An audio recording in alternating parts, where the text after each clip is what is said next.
এবং যখন তাহাদেরকে বলা হয় আল্লাহ যাহা অবতীর্ণ করিয়াছেন তাহাতে ঈমান আনয়ন করো, তাহারা বলে আমাদের প্রতি যাহা অবতীর্ণ হইয়াছে আমরা তাহাতে বিশ্বাস করি, অথচ তাহা ব্যতীত সবকিছুই তাহারা প্রত্যাখ্যান করে, যদিও উহা সত্য এবং যাহা তাহাদের নিকট আছে তাহার প্রত্যয়নকারী। বলো, যদি তোমরা মুমিন হইতে তবে কেন তোমরা অতীতে আল্লাহর নবীগণকে হত্যা করিয়াছিলে? এবং নিশ্চয় মূসা তোমাদের নিকট স্পষ্ট প্রমাণ সহ আসিয়াছে।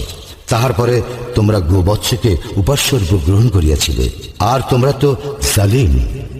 স্মরণ করো যখন তোমাদের অঙ্গীকার নিয়াছিলাম এবং তুরকে তোমাদের ঊর্ধ্বে উত্তোলন করিয়াছিলাম, বলিয়াছিলাম যাহা দিলাম দৃঢ়রূপে গ্রহণ করো এবং শ্রবণ করো। তাহারা বলিয়াছিল আমরা শ্রবণ করিলাম ও অমান্য করিলাম। কুফরি হেতু তাহাদের হৃদয়ে গোবৎস প্রীতি সিঞ্চিত হইয়াছিল। বলো, যদি তোমরা ঈমানদার হও